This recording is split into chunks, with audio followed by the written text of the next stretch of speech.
review, which is a unusual occurrence for me these days because I haven't finished a book since April 15th, so bear with me because I might be a little out of practice, but I'm gonna try. So this is a book review of The Fire Simon, which I got for review from NetGalley. It has already come out, at least in the UK. I'm not sure about the US, but it's definitely come out here because I've seen it in bookshops and I just haven't got around to reading it, and I really enjoyed it. This follows a girl in a world where everybody is born as a twin, and this concept is really hard to explain. There was a blast that had like the end of the world type things, but humans still somehow survived, but they survived with terrible deformities, and eventually they evolved so that now humans just have twins all the time, and one twin is absolutely perfect and is the alpha of the twins, and the other one is given the deformities.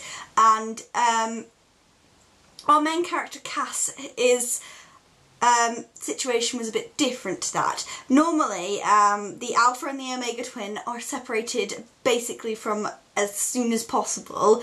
Hers was different because she hasn't got any physical deformity. She hasn't got an arm missing or a leg missing or an eye missing or an extra eye like most omegas have. She's a seer, which means she can see visions, so she wasn't separated from her twin until she was about 13 years old, which is very unusual even for seers. So we follow her in this world, and I don't really want to say a lot more than that because I think it's, even though like a lot of the stuff that I think is spoilery is happening in the first 25% of the book, I don't want to say too much because I feel like I really like not knowing anything, and if you want to not know anything, I think that's a good thing.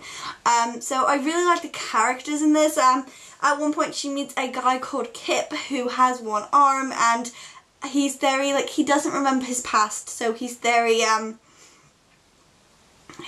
ambiguous, and you don't know anything, and I knew there was going to be some big reveal about his past, but I didn't expect what it was, and I really love it when I don't expect things in books. I mean, sometimes I love to guess it, but I also love to be able to just not guess it and to be shocked at the end, which I really was with this. I mean, I finished the last few pages at Harry's house, and I literally just was like, oh, that happened, and I didn't really like the ending, but just because it made me sad, not because I didn't think it was a good ending. I really like the ending, and I think it sets up well for the rest of the series. But the characters were a big part of it for me. Although the romance was a little underdeveloped, I feel like it just wasn't, like, it wasn't slow and steady, but it also, like, it wasn't slow and steady, but it also wasn't like, boom, we're in a relationship. It was weird, and it was like they didn't actually decide they were in a relationship, but they'd sleep next to each other at night and kiss and stuff. And yeah, you don't need labels, but it's a book, and I'd like them to at least acknowledge it a little bit.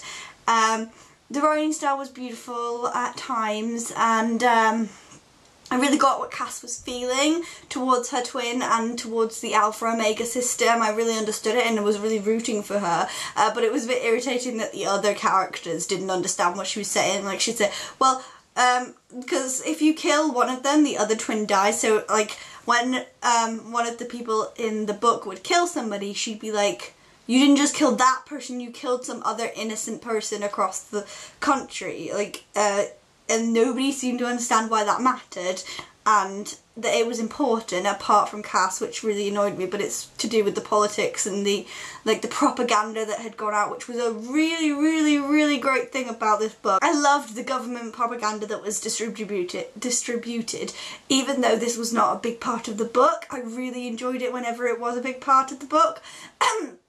For example, Cass and Kip steal some horses at some point, but stealing horses is not the big part of their crime. They've also done something bigger before this, but I don't want to reveal that because stealing horses is not a spoiler, but that would be.